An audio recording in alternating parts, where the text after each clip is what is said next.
Bonjour à tous, bienvenue dans cette vidéo où je suis avec mon arrière-grand-mère. Comment ça va? Ça va. Ça va très bien. Voilà, donc dans cette vidéo, je vais l'interviewer par rapport à la Seconde Guerre mondiale, parce qu'elle a vécu pendant cette période-là. Donc du coup, elle va répondre à quelques questions. Oui. C'est parti? Oui. D'accord. Bon, déjà, un peu de contexte. T'avais quel âge pendant la guerre? T'étais dans quelle région? Ah ben, moi j'ai toujours habité à Méru.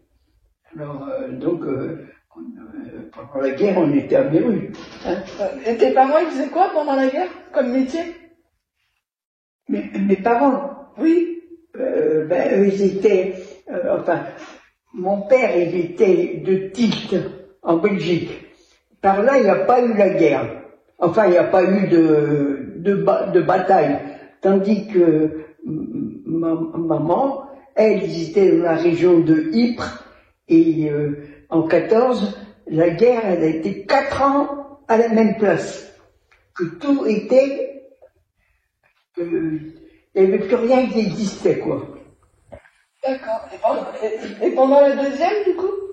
La deuxième guerre, en Belgique, il n'y a pas eu de dégâts. Parce qu'ils ont tout de suite... normalement, la Belgique, les Allemands n'avaient pas le droit de l'envahir. Parce que c'était comme la Suisse, c'est des pays, comment on appelle ça, tu sais, qui sont neutres. Ah oui, oui, il y a eu des... Alors, il y avait des alliances et des pays neutres. Oui, normalement, les Allemands n'avaient pas le droit de passer par la Belgique. Ils ont passé, mais ils ont passé et puis ils ont pas... Enfin, il n'y a pas eu de bombardement par là, quoi. Par contre, nous, par ici, il y a eu beaucoup de bombardements, quoi. Et surtout, ceux qui étaient en Bretagne, en Normandie, tout ça, quoi. Et donc, du coup, donc toi, tu avais une dizaine d'années pendant la Seconde Guerre mondiale. Tu avais une dizaine d'années? J'avais 11 ans quand ça a commencé. Et donc, du coup, est-ce que tu as vraiment ressenti la dangerosité de la guerre ou est-ce que tu étais un peu protégé? C'est-à-dire, pendant la guerre, comme nous, on était dans une ferme, on allait dans le champ, mais quand on entendait les avions, on avait quand même peur, quoi. Et nous, dans le pré où c'est qu'on avait, il y a 3 bombes qui sont tombées là. Hein. Du coup, tu les as vues c'est-à-dire, nous, heureusement, on n'était pas tout près, on était assez loin. Quand on a entendu les bombes, ça fait du bruit quand même. Hein. Alors, on s'est relevé et, si tu veux, comme c'était à la sortie de Méru, mais en allant sur Andeville, comme quand on s'est relevé, on voyait que de la terre en l'air. Alors on s'est dit, mais il n'y a plus de Méru. Mais finalement, d'après ce qu'on nous a dit, que c'était des avions anglais qui avaient été abattus, mais ils ont essayé de sortir de la ville pour que leur bombe tombe où c'est que... Et je crois qu'il y en a qui ont survécu qui sont pas parachute, quoi. Ah oui, c'est sûr, mais effectivement, ça doit être perturbant de se relever et de voir que de la terre, que de la vie autour de nous, ça doit être particulier. Bon, nous, étant donné qu'on était dans une ferme, on n'a jamais eu de faim. Parce que, on écrasait du blé, on faisait un peu de farine, on se débrouillait. Hein. Mais par contre, ceux qui étaient en ville, ils ont eu faim. On rappelle qu'il y avait eu des famines pendant la Seconde Guerre mondiale. Oui, mais disons les 2 premières années, 41-42, mon fond, on n'a pas trop entendu parler que les Juifs étaient pourchassés. Ah oui. Et c'est après, ça a commencé à partir de 42, qui vraiment, on a vu que... Ah oui, c'était un peu tenu secret. C'est-à-dire, non, je pense qu'au début, les Allemands n'ont pas tout de suite cherché les Juifs. Ils ont fait les Juifs d'abord en Pologne, tout ça, mais ils ne sont pas trop venus. Et puis après, après, il y a eu l'Alliance aussi. Oui, et puis enfin, il y avait quand même la milice à Pétain, hein. Il ne faut pas oublier que Pétain, bah, il a fait beaucoup de mal, hein. Ah bah oui, c'est sûr. Quand la France a perdu, la France a été divisée en deux. Il y a eu une zone occupée, une zone libre. Oui. Donc, Mais dans la zone libre, ils n'étaient pas trop. Ouais. C'est ce qu'on dit dans les manuels. Enfin, malgré tout, les Juifs qui étaient par ici, ils ont essayé de passer en zone libre quand même, hein. Oui. Ils étaient quand même plus rassurés. Bon, du coup, ce témoignage, j'ai fait dans le cadre du concours pour l'anniversaire de la Libération.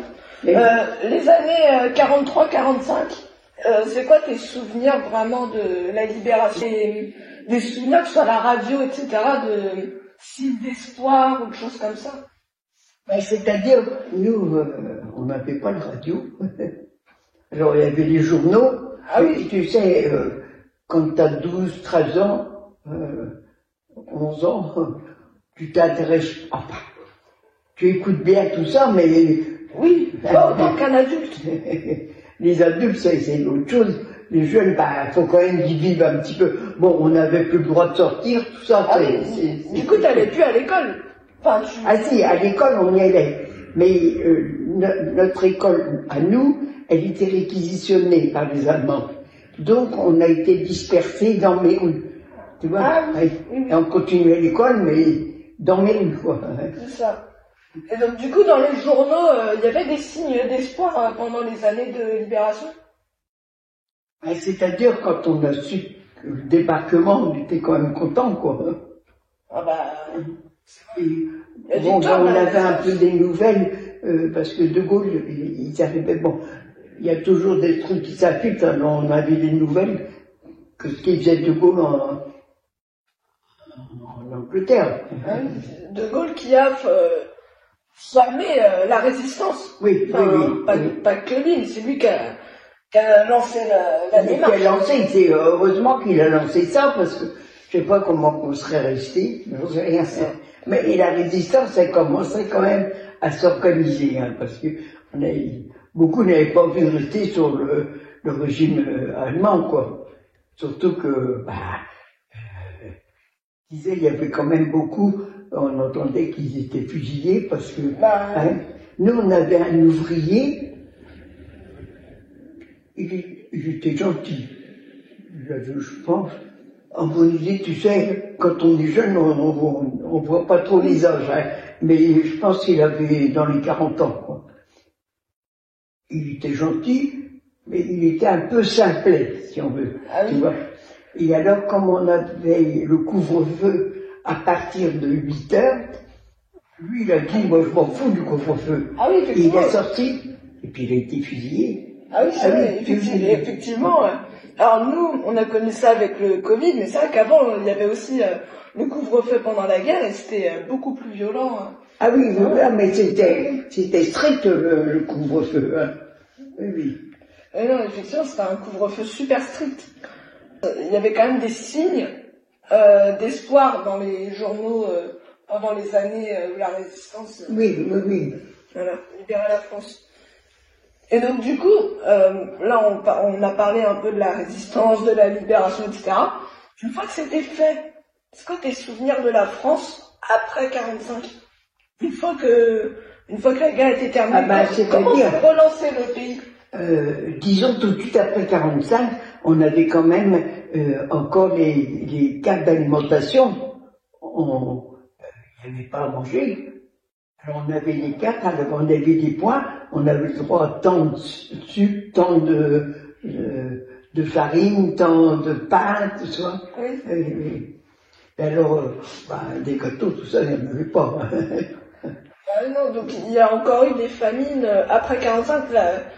Tout ne s'est pas... non. Tout n'est pas devenu tout rose une fois la libération terminée, quoi. Non, tout n'était pas... Non, les Parisiens, ils venaient beaucoup en vélo. À ce moment-là, ils étaient en vélo, ils descendaient dans les campagnes pour essayer d'avoir des œufs, des trucs comme ça, quoi. Hein. Des pommes de terre, parce que à Paris, il y avait la carte, tu avais ta carte d'alimentation, tu en avais le droit à temps, mais je sais, c'était pas beaucoup alors. Ouais, oui. Hein. Et donc du coup, est-ce que, alors d'un point de vue famine, ok, mais est-ce que les gens, de façon générale, il y a eu un changement de comportement après 45, un engouement de joie ou quelque chose comme ça? C'est-à-dire, il a commencé dans les campagnes à faire des petits balles de campagne. Ah, tu oui. vois. Bah, mais nous, en ville, non. Ben, les gens, ils avaient envie un petit peu oui, c'est normal. de fêter, quoi. Oui, voilà, changer les idées. Ben oui. Changer les idées. Et donc du coup, toi, en tant que personne, ça te fait quoi aujourd'hui de te dire j'ai connu la Seconde Guerre mondiale? Ben, c'est-à-dire, c'est quand même un souvenir que tu gardes, parce que tu as quand même eu des peurs. On n'était quand même pas tranquille, parce que il y a les avions, ils passaient souvent, il y avait des bombes qui tombaient à droite, à gauche, et nous, disons, la ligne de chemin de fer Beauvais, Méru-Beauvais, il y avait le tunnel, Oui. Hein, et les Allemands ont occupé le tunnel. Le train ne passait plus, tu vois. Et ils ont occupé le tunnel. Et comme il y avait des bois autour, il y avait pas mal ils ont construit pas mal de cabanes, si on veut, Ouais. mais c'était en bois, quoi. Hein. Et ils ont resté longtemps. Disons, c'était un abri sûr, quand même. Tu vois. Et du coup, c'était un bon moyen de se cacher. Pour les Allemands, c'était un bon moyen. Oui, oui. Oui, mais il faut les faire attention parce qu'il y avait quand même beaucoup d'Allemands. Mais nous, à Méreux, il y en avait un petit peu d'Allemands, mais pas trop. Tandis que Gérard, lui, ils en avaient beaucoup plus parce que eux, ils sont pas loin du tunnel. Ça a quand même duré à peu près 3 ans avant que ça revienne à peu près normal. 3 ans Après la libération. Tu vois? Ah oui, 3 ans quand même. Oui, parce que fallait refaire les routes, fallait refaire les lignes de chemin de fer, il y avait, hein. Non, c'est sûr. Effectivement, tout ne peut pas redevenir à la normale tout de suite. Voilà. Autant d'un point de vue matériel que psychologique, il y a eu des traumatismes. T'as pas eu trop de traumatismes après la guerre? C'est-à-dire, nous, on n'a quand même pas eu de bombardement à part ces bombes qu'on met là, mais nous, tout près, si tu veux, on n'avait pas de centre où tu sais qu'ils avaient besoin de bombarder, quoi. Hein. Ok. Et donc, du coup, là, vu qu'on est en vidéo, est-ce que tu aurais quelque chose à dire aux jeunes ou à la prochaine génération par rapport à ce que tu as vécu? Est-ce que tu as quelque chose à transmettre? Ben, moi, je leur dirais qu'il faut qu'ils se contentent de la vie qu'ils ont maintenant, parce que ils ont une jeunesse normale, alors que nous, on a une jeunesse pas normale. Hein? On était privés de tout. Alors, au moins qu'ils reconnaissent que maintenant, ben, si tout n'est pas parfait, c'est quand même beaucoup mieux que quand il y a la guerre. Il faut savoir se contenter. Voilà, on oublie le côté utilitaire des choses. On est vraiment dans une période où on consomme. Et c'est pour ça que des témoignages comme ça, c'est intéressant. Parce que il faut se rappeler que des personnes de ta génération, par exemple, ont vécu une enfance où il manquait de plein de choses. Oui. Et ils n'avaient pas ces problèmes-là. Eux, c'était des vrais problèmes. Et je pense que il faut savoir aussi mettre une claque à la génération actuelle qui demande toujours plus. Il faut savoir leur mettre une claque et leur dire on a de la chance. Oui, et puis, enfin, disons aujourd'hui, les gens ils vont en vacances, et nous, quand on était jeunes, il n'y a personne qui allait en vacances. Hein? C'est vrai. Voilà. Moi, j'ai été à la mer, j'avais 28 ans quand j'ai vu la première fois la mer. Mais ça, c'est à cause de la guerre ou pas, du coup? C'est-à-dire, oui, à cause des... Enfin, disons dans les fermes, à partir de 29, il y a eu une crise très forte. Oui, c'est lié au krach boursier, non? Oui. Et puis, après, c'est là qu'on a commencé les coopératives. Alors, c'est parce qu'autrement, c'était des marchands qui venaient acheter ton blé, alors ils donnaient le prix qu'ils voulaient, tu vois. Alors c'est là qu'on a commencé à faire les coopératives, et là ça a quand même beaucoup amélioré dans la culture, quoi. C'est vrai. Bon, à ce temps-là, faut dire que dans la culture, on employait beaucoup de main-d'œuvre, on faisait tout à la main. Bah, c'est la fin de la vidéo. Encore merci pour ton témoignage. Merci pour ton témoignage. C'est vraiment important de parler de ces choses-là. Voilà, il faut transmettre. Abonnez-vous à un pouce bleu. Au revoir.